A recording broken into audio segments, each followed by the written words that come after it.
अकबर और बिरबल की कहानियों की श्रृंखला में आपका पुनः स्वागत है। लीजिए आज सुनते हैं कहानी अकबर का साला। अकबर का साला हमेशा से ही बिरबल की जगह लेना चाहता था। अकबर जानते थे कि बिरबल की जगह ले सके ऐसा बुद्धिमान इस संसार में कोई नहीं है। फिर भी जोरू के भाई को वह सीधी तरह से ना नहीं बोल सकते थे। ऐसा करके वह अपनी लाडली बेगम की बेरुखी मोल नहीं लेना चाहते थे। इसलिए उन्होंने अपने साले साहब को एक कोयले से भरी बोरी दे दी और कहा, जाओ और इसे हमारे राज्य के सबसे मक्कार और लालची सेठ दमड़ी लाल को बेचकर दिखाओ। अगर तुम यह काम कर गए तो तुम्हें बिरबल की जगह वजीर बना दूंगा। अकबर की इस अजीब शर्त को सुनकर साला अचंभे में पड़ गया। वह कोयले की बोरी लेकर चला तो गया, पर उसे पता था कि वह सेठ किसी की बातों में नहीं आने वाला। ऊपर से वह उल्टा उसे ही चूना लगा देगा। हुआ भी यही। सेठ दमड़ी लाल ने कोयले की बोरी के बदले एक ढेला भी देने से इनकार कर दिया। साला अपना सा मुंह लेकर महल वापस लौट आया और अपनी हार स्वीकार कर ली। अब अकबर ने वही काम बिरबल को करने को कहा। बिरबल कुछ सोचे और फिर बोले कि सेठ दमड़ीलाल जैसे मक्कार और लालची सेठ को यह कोयले की बोरी क्या मैं सिर्फ कोयले का एक टुकड़ा ही 10,000 रुपये में बेच आऊँगा। यह बोलकर वह तुरंत वहाँ से रवाना हो गए। सबसे पहले उसने एक दर्जी के पास जाकर एक मखमली कुर्ता सिलवाया, हीरे मोती वाले मालाएं गले में डाली, महंगी जूती पहनी और कोयले को बारीक सुरमे जैसा पिसवा लिया। फिर उसने पीसे कोयले को एक सुरमे की छोटी चमकदार डिब्बी में भर लिया।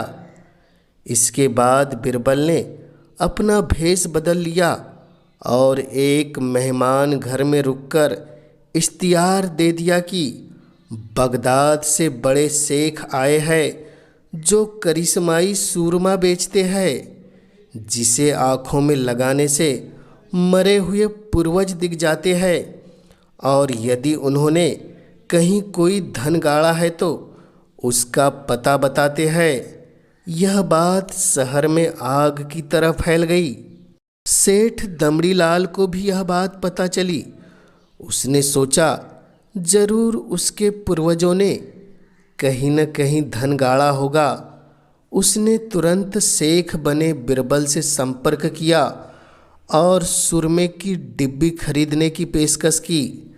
शेख ने डिब्बी के 20,000 रुपये मांगे और मोल भाव करते करते 10,000 में बात तय हुई।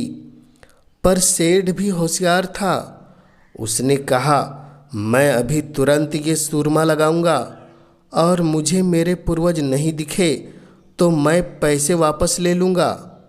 बिरबल बोला, बिल्कुल आप ऐसा कर सकते हैं। चलिए शहर के चौराहे पर चलिए और वहाँ इसे जांच लीजिए। सुरमे का चमत्कार देखने के लिए भीड़ इकट्ठा हो गई।